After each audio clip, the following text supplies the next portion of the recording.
Inondés de façon permanente depuis environ 4 mois, les pavés quittant le carrefour Azaloko au carrefour Vodje ne sont presque plus praticables. Un véritable cauchemar pour les usagers et les riverains qui s'en désolent plus qu'auparavant. Il suffit juste de quelques jours pour que les eaux se retirent après une pluie diluvienne. Les causes de cette triste réalité varient d'un individu à un autre. À mon avis, c'est les caniveaux qui se sont bouchés.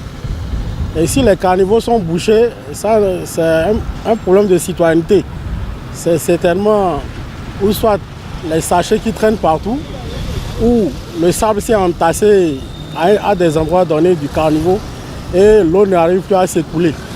Mais même avant aussi, les années passées, ça fait des jours avant de partir quand même.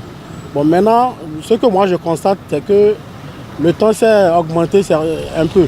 Et cette voie-là est impraticable maintenant, ça fait un bon moment. Depuis qu'ils ont dit qu'ils sont en train de faire un caniveau dans l'avant là, depuis ce moment-là, il n'y a plus accès à cette voie. Bon, on voit que c'est le travail qu'ils sont en train de faire là-bas. Parce qu'à des moments donnés, de l'autre côté là-bas, à des moments donnés, l'eau part complètement. Et sans qu'il n'y a pas la pluie là, l'eau revient encore. Vous comprenez, l'eau revient encore beaucoup même. Et après, ça repart encore. Donc on voit que c'est le travail qu'ils sont en train de faire là-bas qui cause ça. C'est vrai, c'est un travail qui est là depuis longtemps et c'est une souffrance, c'est un calvaire pour toute la population. Les conséquences de cette inondation sont aujourd'hui plus économiques que sanitaires. Voulant acheter dans le supermarché, il y a des gens qui tombent, il y a des gens qui ne viennent plus s'ils voient l'eau.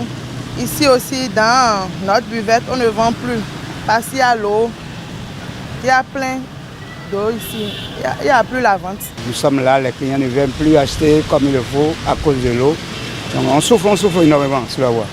Voilà que chaque fin d'année, là, ils vont payer des impôts. Et voilà qu'ils ne sont pas en mesure de vendre comme ils vendaient avant. Actuellement, c'est difficile. Donc je suis conducteur de SDM, je suis ici chaque fois. Mais je vois ce qui se passe. Là où tu amènes le client à côté, c'est proche, mais tu es obligé d'aller faire un grand détour. C'est là où ça nous complique un peu la tâche. L'espoir de voir cette partie du tronçon Azaloko-Vodje s'assécher après les travaux des 10 caniveaux est fortement nourri par certains usagers, pendant que chez d'autres, la meilleure solution reste la reconstruction de cette voie. Les travaux qui sont en cours vont empêcher l'eau de ne plus stagner sur la voie.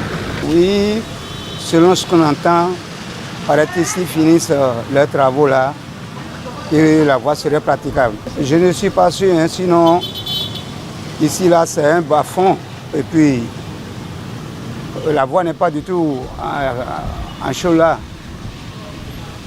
Il a la montée de ce côté, montée de l'autre côté, ici c'est en bas. Sinon c'est un caniveau qui mène vers l'aviation là, qu'ils sont en train de fabriquer là. Sinon la voie là, il faut réfectionner la voie et mettre la voie sur une hauteur. L'inondation dans la ville de Cotonou reste une épineuse question qui préoccupe non seulement le gouvernement béninois, mais aussi les partenaires techniques et financiers. En attendant les solutions idoines, les populations jouent à la carte de la résilience.